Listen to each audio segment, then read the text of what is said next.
I'm in the United States, where I've been interviewing Tucker Carlson. He's one of the most influential and controversial political voices in America, with tens of millions of followers across social media. His YouTube show is a platform for his opinions on what's happening in the United States and beyond. And when he speaks, Republicans listen. He's also had President Trump's ear for over a decade and was once a major supporter. In 2024, it was Tucker Carlson who introduced Trump to a rapturous audience at the Republican National Convention.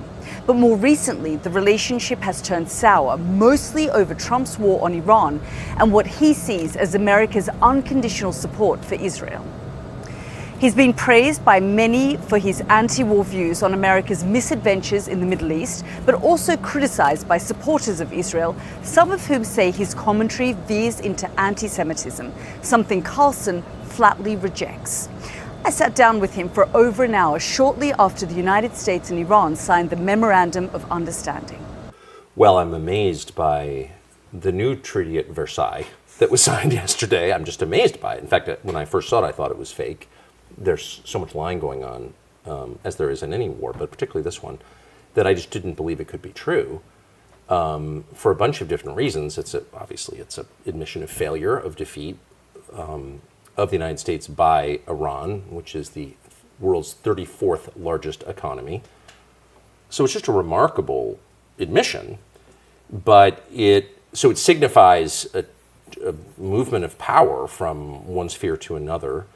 But it also signifies a profound and I think permanent change in the relationship between the United States and Israel, which is something that I was never that interested in, but the last couple of years, and particularly since this war began in February, has been the focus of my attention because it's been the defining fact of America. And I think with this, that changes in ways that are, very hard to predict, but the outlines are pretty obvious. Like there's no going back to where we were after this for a bunch of different reasons. And after the president made a series of statements which were just shocking to me, hilarious because they're true, but amazing. I mean, the president of the United States stood up, I think in Europe at the G7 2 days ago and said, what, I like Bibi, nice guy, good partner, the caveats, but what he's doing in Lebanon is just brutal. It's just brutal. Blowing up apartment buildings because of drones. I mean, come on. I think we're going to hand control of the fight against Hezbollah to Jelani in Syria. Jelani? Now, without getting boring, as I know you know, Jelani was effectively installed a year and a half ago by the United States, Turkey, and Israel. They've never admitted that, though Trump just kind of did admit it, because Assad was unacceptable to Israel. Now he's living in Moscow in exile. Jelani is a former al-Qaeda leader. I've run into him a couple times in the Middle East. He's like 6'8". And even the Gulf states, who are not, huge on human rights, even they're like, I don't know, this guy's pretty brutal. Are we his ally now? I'm not here to endorse Jelani. I think it's shocking that we allowed an al-Qaeda leader to run Syria. We have troops in Syria, so we have a stake in this. So I don't know if this head chopper is less brutal than Netanyahu. I don't know, but I know Netanyahu, and not even Netanyahu, but his coalition. I think Netanyahu is actually one of the more moderate figures in his coalition. I don't think it's all Netanyahu at all.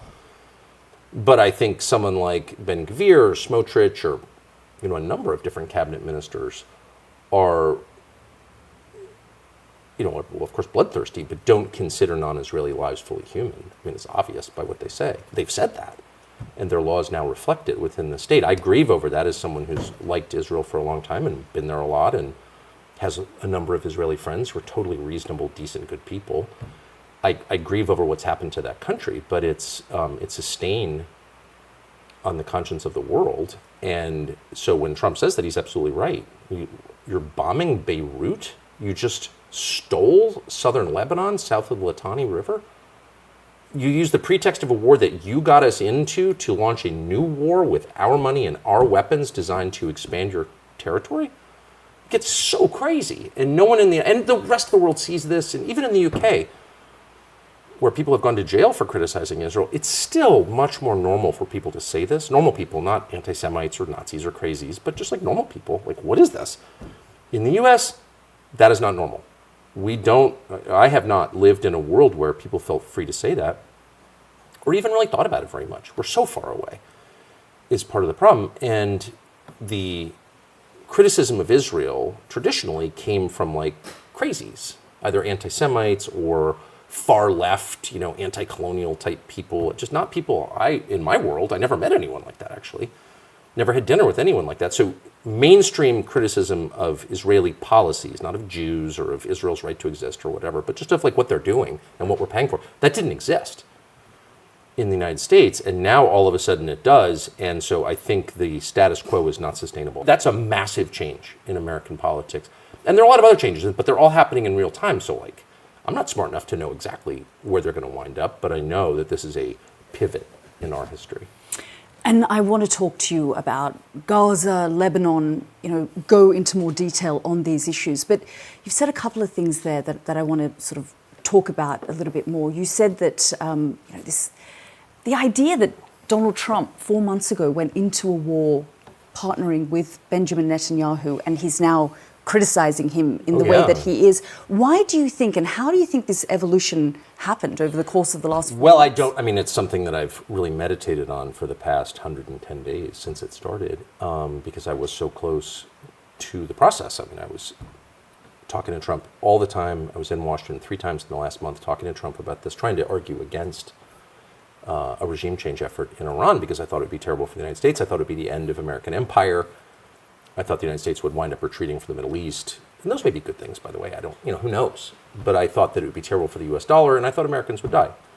And I told him all of those things. And he knew that those were risks, realistic risks, and he did it anyway. So I don't know why. There were no maybe Rubio secretly, but there were certainly no advisors loudly encouraging this around him. I don't think. Dan Kane, chairman of the Joint Chiefs, I don't think so.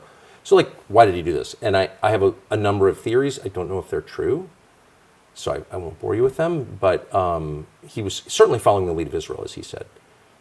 I think Trump was he allowed himself to convince himself that killing the Ayatollah, the head of Shia Islam, would somehow collapse the country. RIC, or various intel agencies, told him that wasn't true.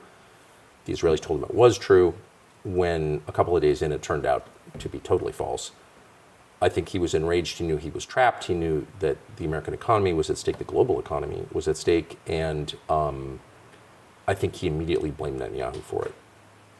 Our Secretary of State went out and publicly said, we followed Israel into this war. Kind of a shocking thing to say.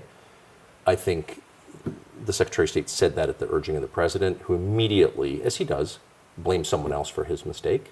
I do think Israel shares a lot of the blame for this. Of course they do. But fundamentally, it was Trump's decision. He's the president.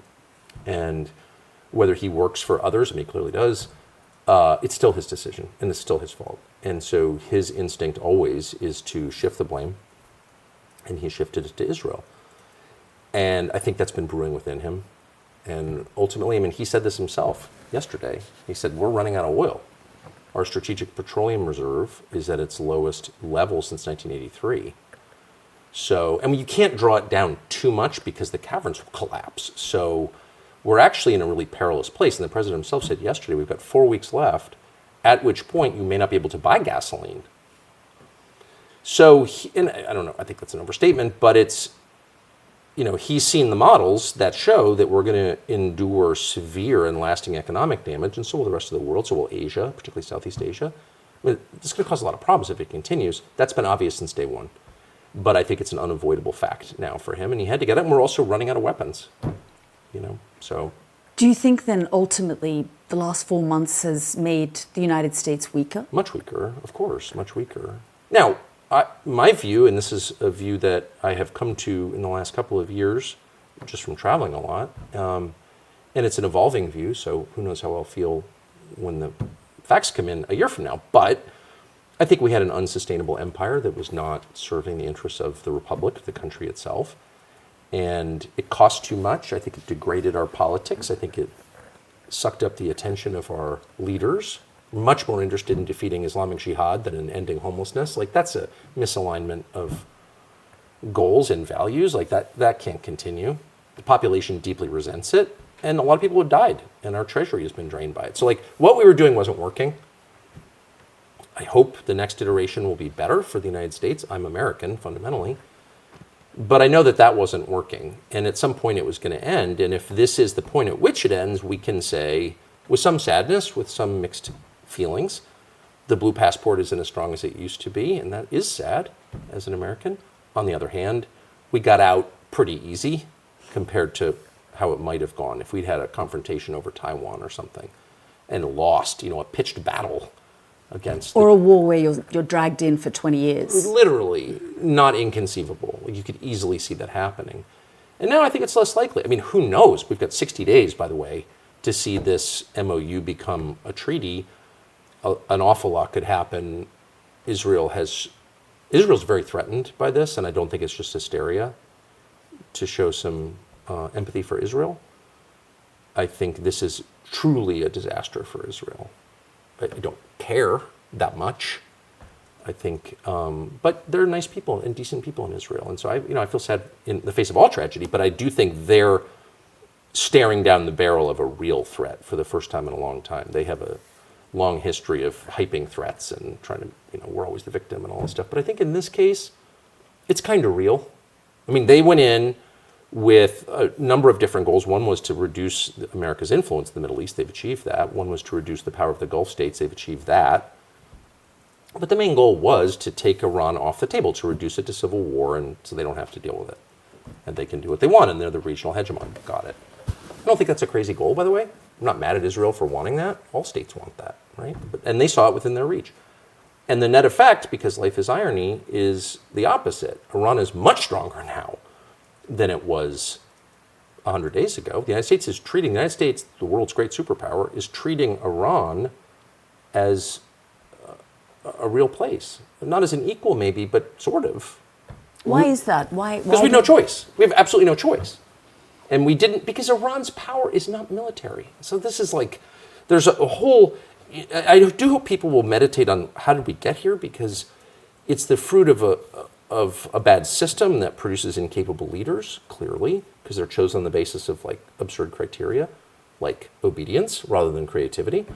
But it's also just the fruit of like being in charge for 80 years. It makes you weak and decadent and dumb. And you start to convince yourselves of things that are not true. And one of the things we've convinced ourselves of is that power flows only from the barrel of a gun, and that military power is the only power. And so we fund our military to the tune of $1.5 trillion a year and declare ourselves in charge. And we just lose to a country we've described for generations as like a backward theocracy. How'd that happen? And the answer is because military power is not the only form of power. Geographic power is actually more important. I mean, and you say you spoke to the president about this. Others would have told him about these risk factors. They're all cowards. They're cowards. I'm sorry. Ooh, now you just made me emotional. Sophie, it makes me mad. I'm a podcaster who happens to know Trump. I'm not a genius. I don't speak Persian. Like, I'm not an area expert. I've spent a lot of time on the Persian Gulf, like a lot, for decades. So I've certainly visited a lot. I know 1 million people there, but I don't speak the languages, so I'm not by definition an expert. And as I've just noted, I'm a sub-genius. But you spent a lot of time telling him this stuff. But my point is, like, why did it fall to me? What, you know what I mean? Like, there are people paid to give this advice, but I watched. And there are some good people there for sure, some smart, well-meaning people, but there weren't a ton of people who were willing to march in there and say, this is nuts, man. This is nuts, and you're being sold a story that's not true. And I not hate against Israel. Like, I understand they've got a different perspective from ours. They have different goals from ours because they're a different country. But if you follow this path, you will be entrapped. This is a trap. I did tell him that. He didn't like it at all. But it was true, and it wasn't just true. It was obviously true. It was obviously true. I didn't want, by the way, I spent my whole life in Washington. I have no desire to go back. Didn't want it. I went at my expense. Nobody paid me. But did the penny drop for you where you suddenly thought, he's going to do this? You know, I mean, Trump's not the only one who's good at fooling himself. I am too. I kept thinking, and I thought this in the Iraq War. I knew Bush. And I remember thinking, you know, in late 2002, they're not really going to invade Iraq. And everyone I knew, all the dumber, more artistic people who just sort of see the world like your dog sees it, just like assess the facts and come to obvious conclusions. That is the way, by the way. That's the only way. I overthink things, so I'm like, well, this is all like some elaborate feint, and they're not really going to do it. And a friend of mine who's kind of autistic goes, of course they're going to do it. They're moving the troops to the region. Why do we have all these troops in Kuwait? They're going to do it. And I was like, there's no way. And in March of 2003, I was in Florida with my kids on spring break, my little kids, and they rolled over the border into Basra. And I'm like, what? And next thing I know, I'm there too. Like, everyone's there. You know, you have to be there. So the world changed. But for me, it was a shock. And in this specific case, even though I talked to Trump dozens and dozens and dozens of times, like endlessly, about Iraq for the last 10 years, Iran rather, for 10 years, and my position never changed, this is not a good idea, I was still shocked when I got a text on Signal at like 10 o'clock the night before saying we're going in, and I was like, there's no way. And the first thing I did, this is how totally deluded I am, is I checked the time in Tehran, and it was like sunup, or the sun had just come up. And I said to myself, as someone who's never served in the military and is not an expert on military tactics, but I like convinced myself, there's no way we're going to launch a war in daylight. There's just no way we're not going to do that. Like, I don't know why I thought that. I don't watch movies. I don't know. I just like had this idea. We at dawn is too late. But of course, I had no idea what I was talking about. It was not too late. We did it. And I woke up, and my wife woke me up the next morning early and said, we've gone into Iran. And I couldn't believe it. Like, I was shocked. Because it wasn't a close call. There was not one person who I heard made a case that this would be good for the United States. There was a lot of hysteria about Iran having, ICBMs and nuclear weapons. It was all a lie. Everyone knew it was a lie. But like, I never heard anybody say, okay, let's effect regime change in Iran, and here's how America is like a way better place to live in 10 years. No one even tried to make that case. So I was like, this can't really happen.